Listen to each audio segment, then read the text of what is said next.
It's WODU Studios, y'all. It's KBR Sports, your best sports talk show for 24-hour day. I'm your host, Brendan Abbin. My co-host, What's up, everybody? You know, it's Rashad back in the building again. Khalid, aka Young Lid, aka Mr. 1201. Mr. 1201 is in the building. You know it. oh man. Hope guys, it's gonna be our last in-studio show this semester. For all those who've been following us, we appreciate the support. We're gonna try and make this show a very good one for y'all, for everybody watching, and then for all those who also go back and watch on YouTube afterwards if you missed the show. But let's get into the sports talk, shall we?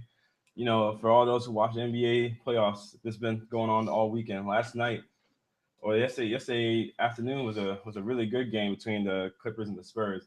The final was 114-105 Clippers. The series is now tied 2-2. A lot of people will argue that it should be 3-1, that the Clippers should have won game 2, but since Blake Griffin had two untimely turnovers, one at the end of regulation and another in overtime when the one at the end of regulation was when the score was tied 96-96. And then the one in overtime was when the Clippers were down 2. It was 110-108, and he turned it over. So people think that this series should definitely be more in the Clippers' favor. But I mean, the Clippers and the Spurs go back and forth all the time. I mean, you can't really say that the series should always lean towards one team, because one team can always rise above the other. Because that's how the Clippers and the Spurs play. It depends on how. If you watch the games, the Clippers should have won game 2.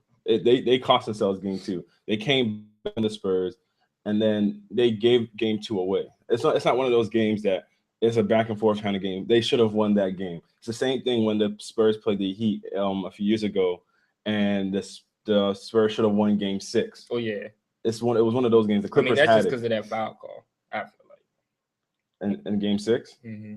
No, in game 6. That was their fault. They could have made the free throws and everything to lock the game up, but they missed. Kawhi Leonard misses his free throws. Manu Ginobili misses his free throws, and then Ray Allen comes and hits that clutch shot at the corner. That's their fault. But this game, if Blake Griffin doesn't turn the ball over, I mean, you're going to what's it called? Have a 2-0 series lead. Then you're going back to San Antonio. San Antonio handily won game 3, but then they won. Clippers won game 4. I mean, you would have a pretty much, you just be waiting on the next game to have what's it called, sweep, or pretty much have a 4-1 win. Mm-hmm. What do you think about the series, Rashad? Hey, one play, 2 plays don't determine the game. 1 or 2 plays did not determine how that game goes. Basically, yeah, he had those 2 turnovers, but they still lost. I mean, they could have done more. They could have done more in the game. What? The game last night, they turned up. They did. Ball turned up. They did. Chris Paul had a big game. My 34 man points. Austin Rivers. I didn't really like him until last night. That's messed up. But cause someone got to support him. He's been bouncing around everywhere. Someone got to support Austin him. Rivers and Jamal Crawford off the bench. And the whole bench. Well, I'm not saying the whole bench, but the No. bench No, got some points. their bench, the Clippers bench, man, that's their weak point. The Clippers are in every game, but then the minute their bench comes in, it's just Rough. they just start getting pounded on, especially against San Antonio when your bench consists of Patty Mills. Your bench has what's it called, Corey Joseph as another guard. Their bench is like, they go so deep in their bench. Boris Diaw, their bench, they can go so deep in their bench, and then they give people problems. But and Matt Bonner also, and then you come on the Clippers bench and you got Austin Rivers. It's not like I'm saying like Austin Rivers isn't a good player, but he Jamal Crawford is the bench, really. Yeah, the bench mainly. Austin Rivers stepped up this past game, but really he hasn't really. People sugarcoat it when they talk about Austin Rivers, his play and everything, which I think is what they do. He's not even a 6-man. Jamal Crawford is. That's what I'm saying. Oh, but what's it called? They when people talk about Austin Rivers, they like sugarcoat it. They're like, oh, Austin Rivers is he's playing all right. He's playing rather good. No, come on, man. Just because he's Doc Rivers' son, don't give him that pass. Nah. Don't give him the same pass that you're not willing to give J.R. Smith when he doesn't play well, or Jamal Crawford when he don't play well. If he's playing bad, just say it. He's playing bad. He's just like any other player. Yeah, man. Go ahead. I'm saying about the game, even though Austin Rivers, he did his thing. Jamal Crawford did his thing. Spurs is not going to win when Danny Green don't score. You know, that's a 3-point shooter you're losing out on. When you shoot over 6 from 3-point line and score no points, it's a struggle. That's a problem. That's a problem.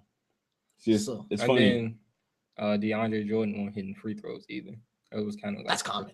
That's common. That's the regular occurrence. Yeah, I'm not expecting him to hit his free throws.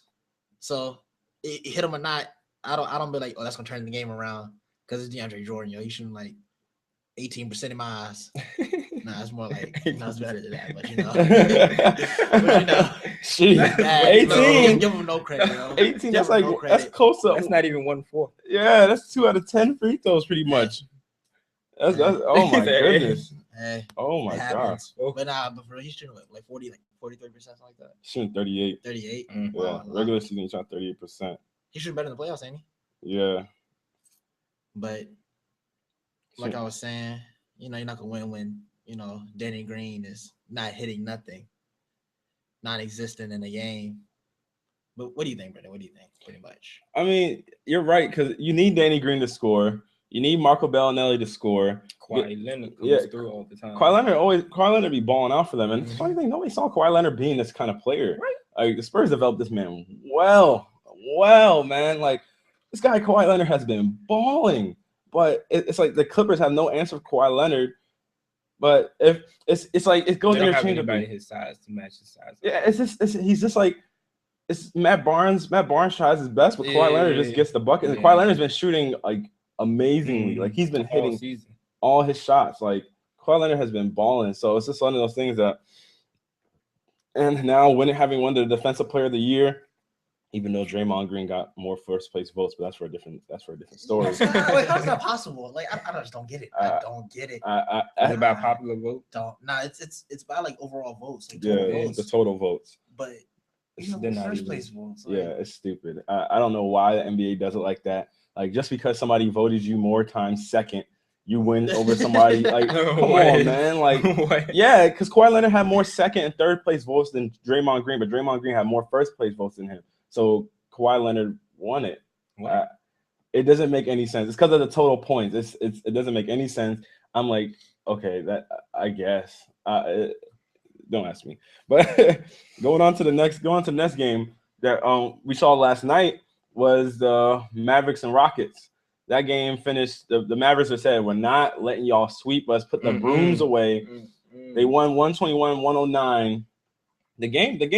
They played a pretty good game, honestly. Monte Ellis came up. 31 points. Hello. Yeah, he was balling. He was not letting it happen. And the funny thing, his shooting's been kind of dicey. The first few games of the series, like he was getting his points, but it wasn't really on efficient shooting. And not to mention they were playing very good defense too. A lot better defense than the Rockets. Yeah, I mean. Anytime you let a team score 121, it's not a good thing. So the Rockets, they need to kind of reevaluate their life situation because 121 is never good. What you think, Rashad? How can Dwight go from 26 rebounds to 7? Ooh.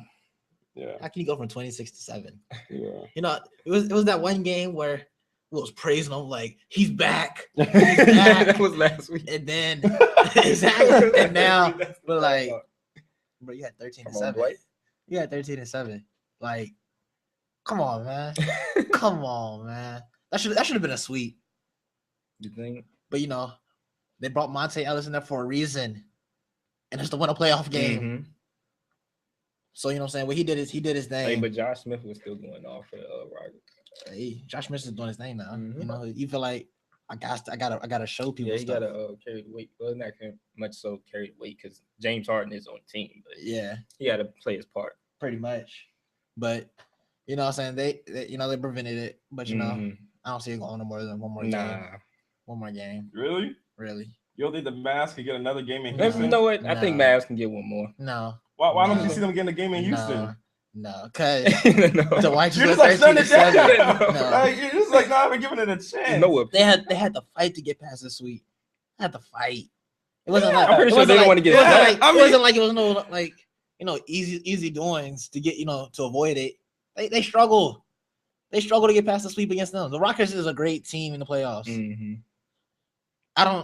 You don't think they're a great team this year? This year. Okay. No, not every year. Not every year. Right now. I was like, hold on a second. They've been bounced out first No, round. no, this year. Regularly. Okay. Look, They've been playing good Yeah. every game of the series. If the Mavs play the defense like they played last night and play like they actually want to not get kicked out of the first round, then I think they can take another game. 1 or 2. All this do is prolong the games to go longer. I'm ready to see the next round. That's all it's doing is prolonging the games. Kansas Get them hot out for of next there. round. You're just Get 'em ready out for of it to there. get over. I want them to get out of there, and I want Rondo to leave and come somewhere like Lakers. Speaking of Rondo, we didn't see him last night either. Yeah, his back injury. Uh. He was already predicted to be out for the rest of the series because of his back issues. Back. You know. Rondo. Yeah, but I mean, they are a tough team to beat when they get points from their bench. Mm-hmm. You know, when JJ Barea comes in and drops 17, and Dirk actually shoots efficiently. He has to shoot efficiently. You know that's 50%. Huh? Shot 50%. Yeah, that's the centerpiece. That's the centerpiece of it all. Dirk got to put in work. Big Dirk, Big Dirk.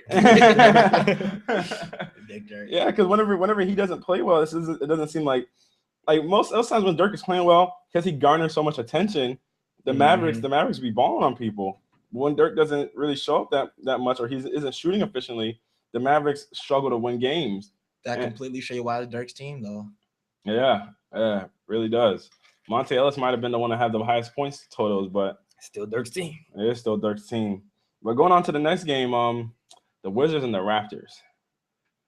This game went pretty, guys. His game was not pretty. I mean, all the aspirations that people have for Toronto, everybody thought Toronto was going to be this team at the East. They're like, Toronto's going to be a force at the beginning of the season. Then Toronto started pulling that Wizards move, and they started getting shaky. And now they just granted the Wizards their first playoff record sweep. The Wizards never swept anybody in the playoffs before. And now Toronto just gave them their first sweep. So it goes to just say, like, is this Wizard team that good?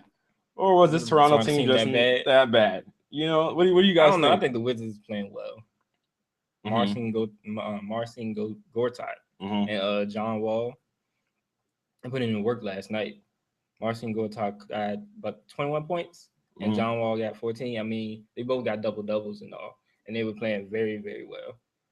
So I think they are together right now as the team they are. They are a great team for the playoffs. I don't know how far they can go. I'm not gonna say they can make it to the Eastern Conference Finals, but they can give somebody some trouble. So how do you think they would match up against either the Hawks or the Nets? The Nets, I think they can play well against the Nets. Hawks, not too sure. He said, "Why? How do you think they had the deep inhale and everything?" Yeah, he really had a. Not too sure. Yeah. Why don't you think they play well against the Hawks? I think the Hawks is just they got their drive game is just a whole lot better. I feel like they're overall better complete team than. Well, I'm not gonna say that the Wizards. They have a veteran in Paul Pierce. They're playing. They got a squad they do. But this team is not as good as last year's team. No, the Raptors are just that bad. They're just that bad. The Wizards last year were so much better in the playoffs than this team. They should have swept this team because this team was way worse. Wait, what were they in the first round last year? They didn't sweep. But they won. Yeah, they didn't. And it looked better. It looked better than me. It looked better than me. John Wall looked better than me. Bradley Beal looked better than me. I don't know. This team looks a lot better with Paul Pierce, man. Paul Pierce, the way he's playing, this team. Paul Pierce has been big for this team. He hits all their big shots. He hits all of their big shots. Told you if he come through. See, that was the problem last year. That was the only thing wrong with their team that was just young. Yeah, that was a big young issue. and inexperienced. Yeah, that was a big So you think the presence of Paul Pierce makes them better? I think it makes them better. I don't think they'll do better this year than they did last year. They got to the semis and lost to the Pacers. Stupidly, man. Inexperienced. This man John Wall would be sitting there wide open and wouldn't shoot the ball. Wide open three, just holding it. I was like, what? That was a good Pacers team too, though. That Pacers team was not the Pacers team that gave the Heat all the issues. It was still a good Pacers team. Not that. It was still a good Pacers team. It was all right. It was all right. That Wizards it's team, better than these Raptors. It is better than these Raptors. It is better than these Raptors. These Raptors, I don't know what the heck happened. And the thing is, their stars actually played rather well. That's the funny thing. They didn't even play bad. Kyle Lowry played good. He had 21 points and everything. He shot efficiently too. DeMar DeRozan ain't played bad either. Yeah, what's the name? 14. Yeah, I mean, it's weird. I mean, it's weird when your stars actually. Well, I mean, I guess I don't know if I'll say 14 is enough. I mean, I guess you gotta. Yeah, you gotta be. If you're a star of the team, is DeMar DeRozan really a star though? Is he a star in the league? No. Yeah, like, is he a star for that team? Is he a star for the team? Yeah. Yeah, like You gotta average. If you're the star of that team, you gotta put 20. At least 20. You do. You gotta at least 20. If you don't have a big three, that's you gotta carry the scoring. Yeah, if you don't got a big three, that's like taking the scoring load away from you. Like Kevin Love, when he drops 14, we'll understand because LeBron and Kyrie will have 27, 23. Mm-hmm. But if Kyle Lowry's the only one with 21, and then you look down, and you ain't the Atlanta Hawks. Yeah, right. And you looking down the list, and you don't have that level of production. Then this is like, it's like, what's up with you, man? Like, come on, bro, ball out. It's a struggle. Good, yeah, but you good, man? You good? But man, talking about sweeps. Oh, the Pelicans. Oh, the Pelicans. Pelicans. These guys, they're a talented team.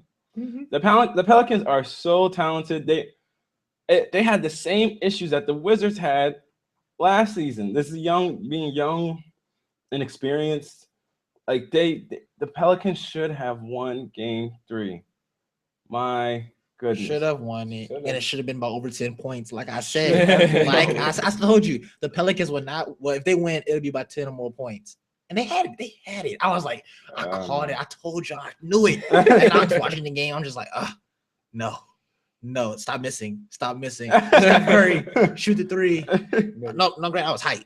I was hyped at the shot because we all know he's gonna win MVP. It's seeming like it now. That's why I was like, already know he's gonna win it. And that shot just made it, even more promising. And I was just like, let's go. Yeah. But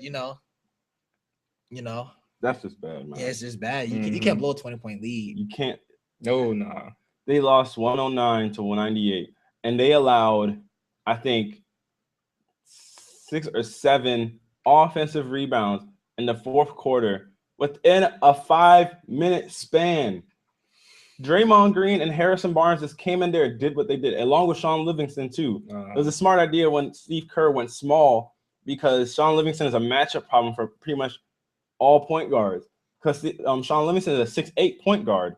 So he has that length and ability that it really goes to show you that he's a backup. Mm-hmm. This is how great Stephen Curry is. Like, he's a backup. Sean Livingston's a backup. So, I mean, it was bad on the Pelicans' part because you see the Warriors. The Warriors are a long 3-point shoot. They shoot threes. So when you shoot a lot of threes, there's gonna be a lot of long rebounds. So it's not like the big men just aren't boxing out or anything. I mean, granted, there are some of the plays that they got offensive rebounds around that were like Anthony Davis was right there, and if he would have boxed somebody out, they would have been good. But if a team shoots a long rebound, that rebound can go anywhere. It can bounce anywhere. It can go far anywhere. So it's like there's issues with their boxing out because the guard, like the shooting guard, at least has to box out, and the point guard should be getting back on transition defense. But like you see, Draymond Green just flying in, getting an offensive rebound. I'm like, Tyreek Evans, that's your assignment. Gotta box out. Yeah, like you see him flying in, and then Ryan Anderson's guarding him. I was like, you got to box out, dude. Like, you can't allow that many offensive rebounds because that's exactly how they lost. They allowed Steph Curry, and he even got fouled on this play. They allowed Maurice Space to get an offensive rebound. He kicks out to Steph Curry. Steph Curry missed his first 3-point attempt. Then Maurice Space gets the offensive rebound. And he had a 3% chance of getting this ball. 3% chance. Then they let him go and get the offensive rebound, kicks out to Steph Curry. They foul Steph Curry on a shot, and he knocks it in, and then it's overtime. Like, you can't let the Warriors beat you like that. Like, what do y'all? I mean, obviously, you think they should have. They should have won. But like you said, a few plays don't make the game. It don't.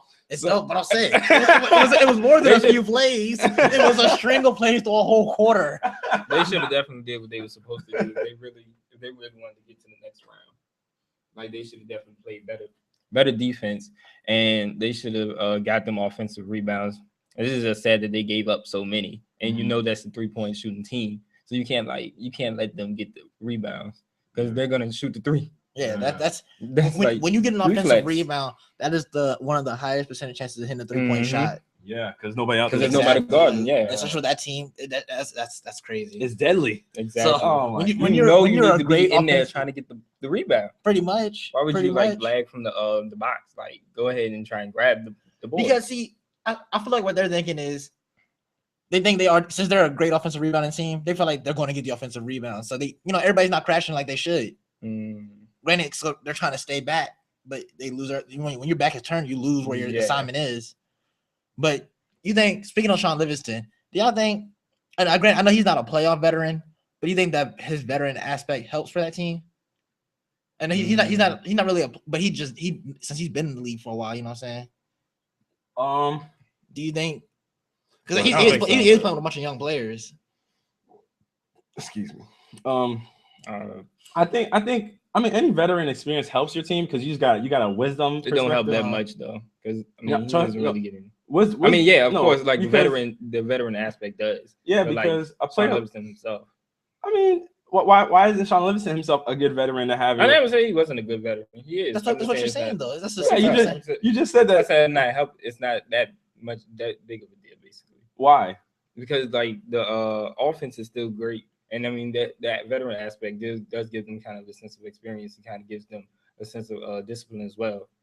But go ahead. The veteran aspect is what when the game's getting out of control, like how the Warriors can sometimes get a little out of control. They can play to the hype of the crowd. They get a little riled up. The veteran aspect, the veteran player is the one that settles everybody down and calms everything down. They're the ones that slow the offense down, tell everybody, hey guys, we gotta chill out. Because even yesterday's game or the game 2 days ago, Steph Curry, he had 39 points. And at some point you can see, man, Steph is hot. We just got to keep force feeding him. But then you can keep force feeding him, and then he can, it ends up not being good shot selection. I remember when Klay Thompson dropped 27 in the third quarter or so, they even said that they were trying to force feed him the ball because they're like, Klay's hot. No, you can't be doing that. Exactly. So that's what the veteran perspective does for you. And on certain times when they might get down or someone that they see the Pelicans are coming back, it could be Sean Livingston or Maurice Spates or Leonardo Barbosa that tells them, hey guys, we gotta knuckle down because these guys they're not a feisty team. They know how to come back and make their way back into games. We're not out of this until the clock hits 0-0. So the veteran perspective it's a big deal. The veteran perspective might have helped Toronto. It might have. It probably definitely would. But you see, what I'm saying? I mean, a veteran player is not going to give you superpowers and make you hit every shot. No. He's not. That's what Paul Pierce doesn't do that. Yeah, he's there for, what I'm saying? He's there to like he's there to calm him down and stuff. So any veteran on any team knows what it's like to be in a situation where, young players. Yeah, where they get like hot-headed or start getting sporadic and stuff. They just, you know what I'm saying? Mm-hmm. That's what they're there for. That's what I feel like in the playoffs too. People like, yo, guys, we need to calm down.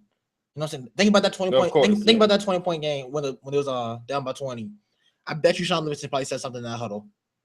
I bet you he probably said something. Probably did. Mm-hmm. Yeah.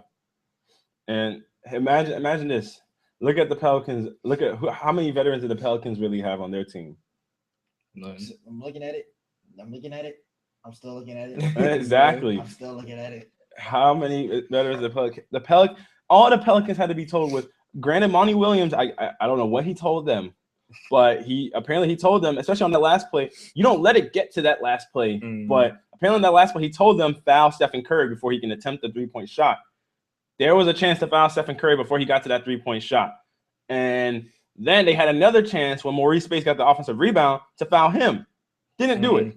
You got to foul him quick. Exactly. You got to foul him quick. Exactly. At that point, the Warriors are down by 3 points. You foul him, he's going for 2. And there's less time on the clock for them to even get a shot up after this point, after you go shoot your free throws. Yeah. So it just doesn't make sense to me how or why.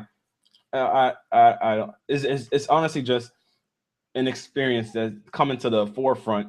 You think they weren't playoff ready? No, they were playoff ready.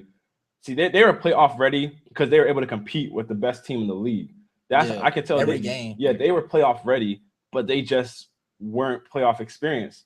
Like if LeBron James was on that team, they win game. I mean, LeBron James is the best player in the world. So I mean, they're gonna win more than just game 3. But if you had somebody like LeBron James, even if you had a player like Derek Fisher on your team, a veteran, Derek Fisher, that's the role he played when he played on the Oklahoma City Thunder when they went to the finals. They had that veteran voice in the locker room. Him, Kendrick Perkins, they had that voice that was like, "Hey guys, we got to do this. You got to settle down." When the Thunder knocked off the Spurs that a few years ago, Derek Fisher was sitting there telling them like, "Hey, we're not out of this yet." When James Harden led like a 13-point comeback when they were down in I think game 5 in San Antonio, and they made a comeback and beat the Spurs. So it's that veteran, having a veteran to settle you down and keep your heads on the game and not start thinking, "Oh, we're about to go home. We're about to go home." Because think about it, if you're losing, think about if you guys have played sports. Think about when you're down, you're looking at the clock, you're just saying, "Man, we're really like our season's over." You know what I mean? But that veteran is the one that tells you, "Hey, this game isn't over until the clock hits 0." Pretty much.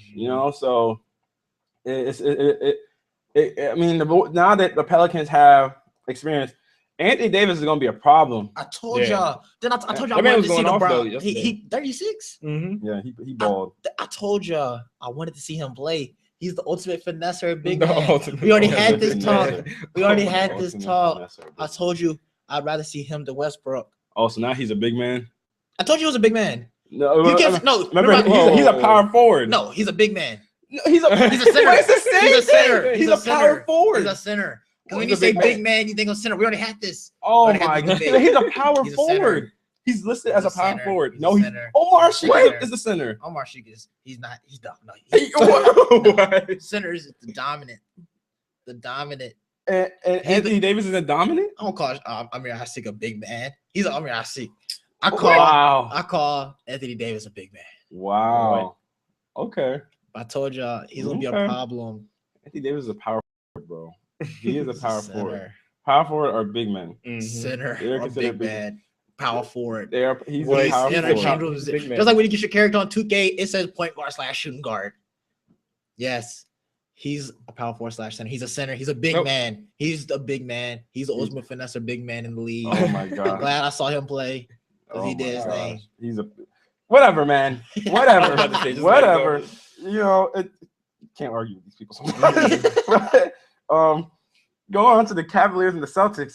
Man, was that a chippy game? People getting ejected. Nothing right. Kendrick Perkins. Yeah, Kendrick Perkins didn't get ejected, he didn't get ejected, but he got that flagrant. Oh, that flagrant. That punch though. Oh man, that screen. That's how you said screen on somebody. Jay Crowder went through it last night, man. He went through it. All he wanted to do was show up. Punched in the face, elbow. Yeah, all he wanted to do was show up. They lost 101-93, and all he wanted to do was show up and ball. And the Cavs, after Kevin Love got hurt, unfortunately, by Kelly Olynyk pulling on his shoulder. Well, let first. Do y'all think that was a dirty play? What happened? When Kevin Love dislocated his shoulder. Oh, when he was holding on to his arm. Yes. Do you think that was what Kelly Olynyk did to him when he pulled down on his shoulder? Do you think that was a dirty play? Because he could have let go. It's a toss up for me because they was fighting for the ball, right? Yep. They was fighting for the ball, and you do whatever you can get the ball, but he was holding. He was kind of like really. You know what I'm saying? He was cross arm body dude, like that. But since I've seen it like in high school, like when a team's always winning, they try to take out players. Like I've had people try to take us out when I played Gretna in football. We'll play with Gretna for football. Yeah, there you go. There you go. I had to get it out. I've had, what I'm saying, everybody on the team that started pretty much has someone try to take us out. So I'm like, I can see where he like intentionally tried to do it. So I mean, I can't sit here and say like, yeah, he did it on purpose, but at the same time, I'm like, he didn't do it, but I've seen it. But so why don't I'm not going through his mind. Or why do you think it was a dirty play? I mean, because he could have basically. I mean, I understand you fighting for the ball. He could have let go of his arm though. You let go, Kevin Love gets the rebound. You let go, Kevin Love gets the rebound. No, you don't let go of his. I mean, just the ball. You don't have to let him go. You can still hold on to his body, but holding that tightly onto his arm. But it wasn't even him holding onto his arm. Like he pulled. Yeah, he pulled. like it was like a full on like get over here, and then you see the shoulder just go down. You know what I'm saying?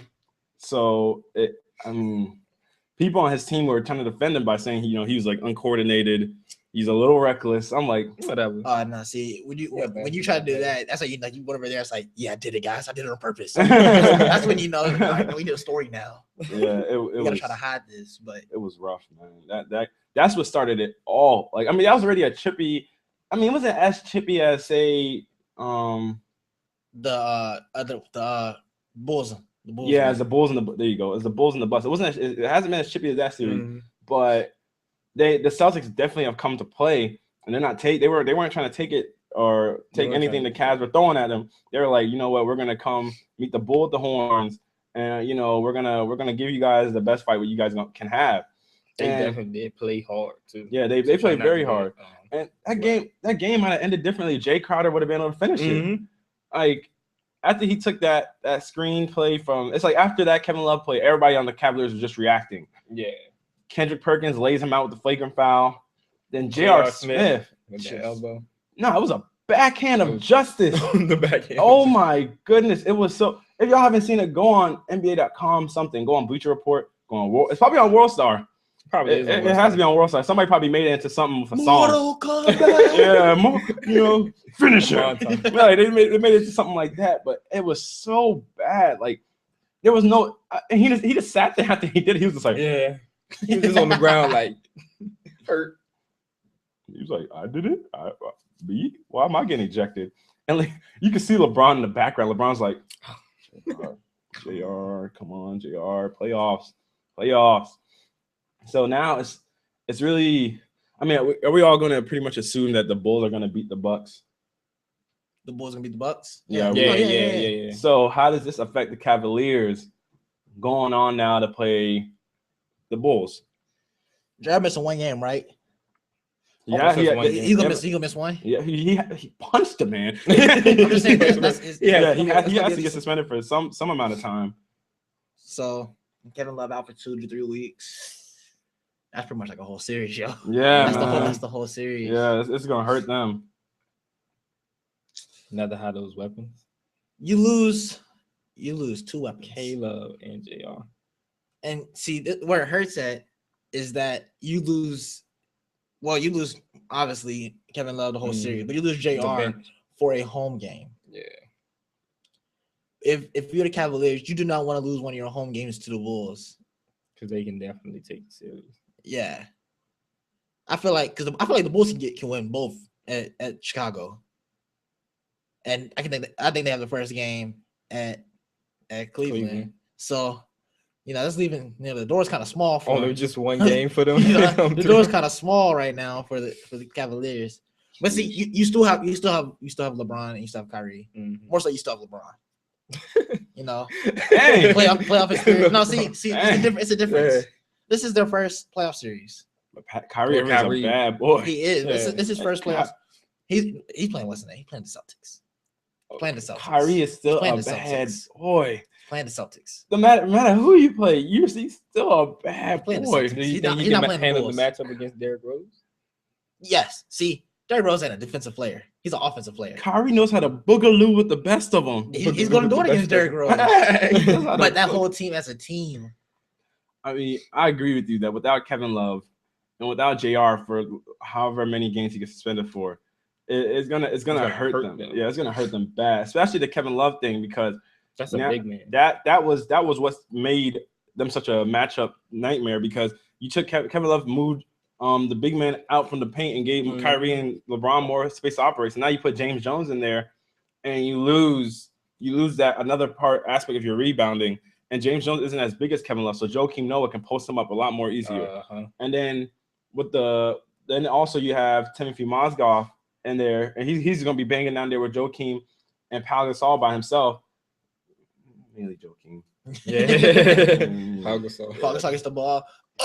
Every play, man. I was getting so frustrated watching that Bulls game. I was like, Pau, play like your brother. Play strong. Like he would get the ball, and be like, Hubba! I'm like, Pau, what? Why on earth? Like, stop flopping. Stop flopping. Give that guy a fine. Like, I was getting so upset. I was like, stop flopping everywhere, man. Stop moving your arms everywhere. Just play basketball. Like, I hate when NBA players play for fouls, man. Just play the game. At you don't hear the whistle, keep on playing because you just staring at the ref. Is it gonna make the whistle blow? Like, it doesn't make no sense to me. Yeah, what do you guys predict for tonight with the Hawks and the Nets? Hawks got it. Brooklyn played. They played last game. The head roll. Yeah, the series is 2-1. They played last game. Mm-hmm. But it's about to be 3-1. You think it's gonna be It's about to 3-1? be 3-1. No, the Hawks ain't gonna lose 2 in a row. So we pretty much already said that we got Chicago. We got Chicago taking the Bucks. series. Yeah. Yeah, because this would be game 5. This would be game 5 in Chicago. Yeah. So then there's the Grizzlies and Trailblazers. Is anybody predicting a sweep? Yeah, they lost all hope, yo. Portland's will is gone. Ever since that anti-Spanish thing, they were like, no, y'all would not win a game on us. No. Now they're like they went from up here to like, oh, we got this from last year to like, yeah. I don't want to be like Toronto. Who Memphis playing in the second round? Because they did lose Mike Conley. He's out for like 2. They gotta play Golden State. They gotta play Golden State. Golden State? Yeah. So like, how would that match? I don't know. That's a tough one. I don't see Memphis beating them anyway. It's the only thing. See, what Memphis can do is slow the game down against Golden State, and they can, they have Zebo and Marc Gasol. I don't think Andrew Bogus and okay. See, Draymond Green to be all right. Oh, Draymond Green to be all right, but Andrew Bogus, I don't think he can guard him that low. So it's gonna be a lot slower. It's not gonna be as high scoring of a game. It's gonna be interesting. It will be interesting. But this, guys, the weekend we have all been waiting for. Guess what is this weekend, fellas? May 2nd. May 2nd. Everybody has been waiting for this weekend. Long-awaited event. Yeah. 5 years coming. Oh man, it honestly feels like I remember being a kid and just seeing Floyd Mayweather just putting the works on people, and same thing with Manny Pacquiao. And then I just remember being a kid, hearing all these people talk about them. I was like, man, when are they going to fight? Like, I remember I was what, 15, 14, sitting there like, man, this taking a while. You would have thought they'd been on a collision course by now. So then I heard all this stuff about the testing, the drug test. I was like, oh, okay, it makes sense. How Floyd wanted Manny tested. Then Manny said, I'll take any test that you have for me. I was like, oh, he's ready. We're ready. It's game time. We're in it. Didn't happen for another 3 years. So I was like, what is this? And then it took Manny wrapping his mouth continuously for Floyd to finally be like, you know what? I'm tired of this man's talk. I'm gonna shut this sucker up. Floyd is ready to put the works on Manny. Manny is ready to put the works on Floyd. Because Manny's like, I don't know why everybody's calling you the best. I mean, he's 47 now, but I don't know why everybody's calling you the best. But I'm representing the Philippines. I'm coming at you with this 1-2 combo real quick. The 1-2 combo. Yeah, the 1-2 combo. And he's like, you've never seen this kind of hand speed or the strength all in one. So, gentlemen, let me hear your picks. We'll start off with you, Khalid. Who do you have in this fight and why? I got Floyd. Okay. I feel like, Floyd he is 47-0. And like he said, there isn't a formula to like beat him yet. That's what he said out of his own mouth. Said there's no formula to beat him yet because he hasn't lost. So I mean, understand Manny Pacquiao is more aggressive and he has more strength than most of the people he's fought in the past. But I think Floyd Mayweather can adjust to his grizzly attack kind of fighting style, and kind of like adjust his defense to kind of like work with them and kind of like catch him off guard. Okay. I see him winning in a couple rounds. Do you see a knockout? Not so much. Or do you see it coming down to decision? I would say decision. One thing I feel about knockouts, once you get knocked out once, I don't feel like you're going to try and get knocked out again. Mm-hmm. So I'm pretty sure Manny Pacquiao is going to do whatever in his power to not get knocked out. Okay. His last knockout wasn't a knockout. It was a lucky punch. But He got knocked out. He He got knocked out though. Yeah, he that's, didn't get knocked out. It was a lucky punch. But who if that's not the definition of a knockout, we need to go back in the dictionary and just change everything. That's just like He was closing your eyes. He just closed his eyes and swung. No, it wasn't like it out. wasn't like no sweet boxing move, knock him out. Come on, give Marquez credit. What? Manny Pacquiao was asleep. He was asleep. He was dreaming about sheep. That's how sleep he was. But dreaming about the Philippines. It wasn't like he hit it. He wasn't intended. Dreaming about the Philippines. He was dreaming about heading home. Exactly. After that knockout. Oh my goodness. It wasn't like no. It wasn't. It was. He closed his eyes and swung and hit him. Caught him with one. Because Manny was being aggressive. He was. And he caught him with one. You can't just say he closed his eyes. If somebody's being aggressive, Floyd can catch him the same way. He's being aggressive. It only takes one punch. It took that one punch, and Simba was like, Manny, Manny. All the memes were out, yo. Manny, are you okay? Manny, are you okay? Are you okay, man? Yeah, it was a problem. So I'm guessing you can't just say that was a luck. Come on, man. He was out, knockout, out cold. So bro, you have Mayweather then? Slump Cam first. Yeah, I do have Floyd Mayweather just because of the fact that he's a tactician. Like Floyd isn't a fighter that relies on the knockout to beat people. I mean, he knows how to pick a person apart. You can tell when Floyd Mayweather is in a different class of boxing than who he's fighting. And all the same fights they fought, Marquez, Oscar De La Hoya, Sugar Shane Mosley. Mosley said that he got Floyd. He just said the things that Floyd has to work on. Now, Oscar De La Hoya, this is one guy that picked Manny to win this fight. But here's the thing, guys. Let me tell you about Oscar. Oscar is a little salty, if you know what I mean. He got a little fruit in his Sprite. And, he picked Manny, but his reasons, he was saying that after he fought Floyd, he was like, it was no big deal. But when he fought Manny, he was like, oh, I got worked. Like, I got worked by Manny Pacquiao. So I'm like, Oscar, you failed to mention to people that when you fought Manny Pacquiao, you were at a catch weight. So you had just gone down to the weight that you needed to be at to fight Manny. So you weren't accustomed to the weight that you've been when you fought Floyd. You didn't have to get to a catch weight when you fought Floyd. And so when you fought Manny, it just looked like you were getting danced around and picked on.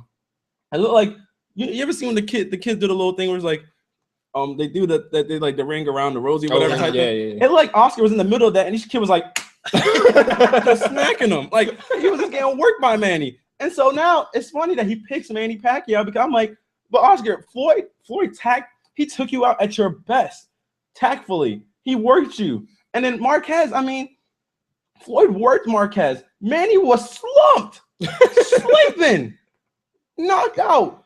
Manny looked like he had taken the prescription drug that they give you whenever you go in for a tooth surgery or something. Oh, he was out. There was no moving him. Somebody could have took his shorts, everything, his boxing gloves, donated it because he was out cold. And it's one of those Manny. Granted, Manny has fought Marquez 4 times. He had 1 draw, 2 wins, and then a you know what I mean? So it goes to say that Floyd's fought the same, Ricky Hatton, they both fought Ricky Hatton. Floyd gave him the work. Then and Floyd has, you just see some of Manny's losses. And the Timothy Bradley one he got robbed. The very that one he got robbed. Who? Timothy Bradley Jr. Wait, who got robbed? Manny Pacquiao. Manny Pacquiao? Oh, he got robbed. He got robbed. And then when he fought Timothy Bradley again after that, he worked him. Didn't Mayweather fight Timothy Bradley too? Twice? I don't think he fought him twice. I don't think he didn't like what's the name should have won that too? Didn't wasn't that one close as well? It was the Oscar De La Hoya fight that people were saying that Floyd should have lost. Well, Oscar felt like he should have lost. And that came out to split decision. So that one was really close. That's what I'm saying. Oscar fought Floyd when he was at his best, and it came out to split decision. No. But, Manny, he worked you, Oscar. So, I can understand. So how you feel, Rashad? who do you pick? And why? If you pick them, why do you pick them? And how would you make the case for the other to win? How to make the case for the one? Mm-hmm. Guys. Oh. What you mean, oh? I don't know, Rashad. Sometimes you be saying things. Sometimes I be saying scratching my head, bro. Tim Tebow MVP. That's another discussion. I can never forgive that. I can never forget. Go. No, I want Mayweather to win, but I think Pacquiao's gonna win. I want Mayweather to win so much. You know, I like to see streaks, but I think Pacquiao's gonna win. I did not see this coming. He did not see this coming. Why do you think Manny Pacquiao will win? Manny Pacquiao, like he said, like he's a stronger, more tactile Maidana who gave Floyd problems, who gave Floyd cuts, who gave Floyd hits he never felt before. Which Pacquiao's gonna do the same thing, but more gonna be coming at a time. So it's gonna be like for every 2 hits of Maidana, it's gonna be like 3 of Pacquiao's. Yeah, and they're gonna be landing. So Mayweather is gonna be hard for him to win by score. Because he's not going to just accumulate points like he usually do against people. Granted, you know, his defense still gonna be phenomenal, but he's going to get hit a lot more. I see Mayweather actually touching the mat. Wow. I see him touching the mat. Wow. I see him touching the mat. Where is the respect for my boy Floyd? So wait, he's invincible, can't touch the mat? I mean, when you're telling me he's going to touch the mat, I'm imagining bow. Oh, no. No, it's not going to be like one of those like, ooh. It's like one of those type of falls. It's going to be like a, you know, he's getting hit and he stumbles and just falls over on the butt and gets right up in like 1 second. It's going to be like one of those falls. It's not going to be no, ooh, gets like 8 and he finally getting up. Wow. I think he will touch the mat though. Wow. Because see, even though he may say there's no way of beating him, he hasn't faced Manny Pacquiao. There's the way of beating him. Wow. There's the way of beating him. Wow. Okay. Wow.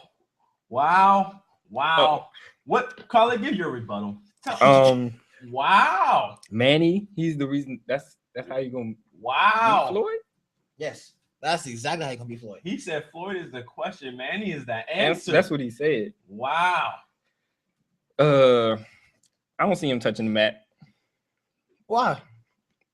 Floyd's gonna adjust to Manny's those 3 hits for every 2. He's gonna adjust to that, and he's gonna be able to work around Manny Pacquiao. So you're saying Pacquiao can't adjust to anything? He can, but not as quickly as Floyd. He's not the number 2 boxer for no reason. I understand, but I feel like to adjust, that's kind of like a defensive thing, and that's basically what Floyd Mayweather is like shaped around his defense. So I feel like he can defensively adjust to Manny Pacquiao's offense to kind of like work around his punches, those 3 punches. I feel like for those 3 punches, he can like block them. He do whatever he has to not take those points, and then to hit him back. He's not gonna block every punch. Of course, he's not gonna block every punch. Not from Pacquiao. No. But Pacquiao is not no scrub. And nobody said he was a scrub. And Floyd isn't. He isn't a scrub. Floyd is the best. So Floyd doesn't matter. Also, he is a champion. He's a champion. Floyd is a champ. Floyd doesn't even know what being on the ground feels like because he's so great. No. Just because he's 47 and old. No. Doesn't mean you're not gonna touch the mat. No, he knows he's gonna pick Manny Pacquiao apart. He is so ready for this fight. Floyd Mayweather's like this. But he's in the lab. This man is in the lab. He doesn't hit hard. Floyd Mayweather has been training. This man is studying Manny Pacquiao. He is ready for some Manny. He refuses. He says he's not watching film. I honestly don't believe him, but you know he's watching film every day. Yeah, of course, he's watching film every day. He's studying every punch this man throws. Mayweather he's as strong as these other fighters that what's name fought. He's faster. Yes, he's gonna get more punches in. He's not as strong. His last knockout was he stole dude. But he has 26. his last knockout was he stole dude. He has 26 KOs on his record. When he was younger. His last think about his last knockout. Him and Manny are both older. The dude was like this. I'm sorry, Floyd. Him and Manny are both older though. Yes, but he still hits harder than Mayweather does. Mayweather is not going to hit as hard as he would if they would have fought 5 years ago. Neither 5 years Manny. ago, that would have been a completely different story. When was Manny's last knockout? I don't even know. See, exactly. Manny hasn't had a knockout in forever. But his knockout. His last fight against Chris Algieri didn't even seem like he was interested. He's like, he didn't even seem like he was into the fight. He was just like, just get me through this. I just want the money. That's what it looked like. He didn't even seem like he was all that interested in the fight. But this is different. I just need a paycheck. I mean, it's different. This is Floyd Money Mayweather we're talking about. It is what, and that's exactly why the greatness of Floyd will override. He is gonna. So there's no greatness. Any of Manny Pacquiao obstacle. Yeah, Floyd Mayweather will jump. There's greatness in Manny Pacquiao, but Floyd is Floyd. Floyd is Floyd. This man is in the lab. Floyd doesn't mean he's gonna win every match of his whole life. Evidently he has. Evidently he has. And Manny Pacquiao has not fought Floyd Mayweather. Exactly. Manny Pacquiao has not seen somebody that can mirror his hand speed. Manny Pacquiao has not seen a defensive tactician. Same thing. What's the name? No, Floyd has seen somebody as aggressive as Manny Pacquiao. He didn't see the hand speed, but Floyd knows how to fight against that. He's more tactical. Maidana was not. Floyd is faster than Manny Pacquiao. Yes, he is faster. Yes, he is faster. He's faster. He has a lot more defensive moves, but in the same time, he couldn't adjust to Maidana the first fight. Wait. That's why he got caught. Wait. Couldn't adjust. That's why he got caught. Come on, cuz. Couldn't adjust. That's why he got caught. Floyd could adjust. Floyd could adjust, bro. That's why he got caught. Like, are you serious? Yeah. Come on, man. Come on. No, he wasn't even interested in that first fight with Maidana. Then he showed the second fight that he picked him apart because Maidana wasn't even in the same class as Floyd. Maidana wasn't training as much then. He was what? That second fight he was not training like okay. The first fight. Okay. You know, guys, it's been a great show, great semester. I can't wait for this Saturday. So I can the disrespect. This man touched the floor. Maidana wasn't training hard enough. More like Maidana wasn't ready. Floyd Mayweather wasn't even. Guys, it's been such a great show. You know, we had so much fun this semester. Some of the things that these two have said, from Tim Tebow being an MVP from this guy, from Jaleel Okafor being a 6 or 7 victim. Guys, we're gonna miss y'all. Somebody need to teach these guys some sense. Maidana wasn't training. Okay, guys, you guys can subscribe to the KBR Sports. You follow us on Twitter, KBR _sports. Maidana wasn't training hard enough. He wasn't ready for. All right, guys, keep it real. Check out the show if you missed it on YouTube. Y'all have a good one.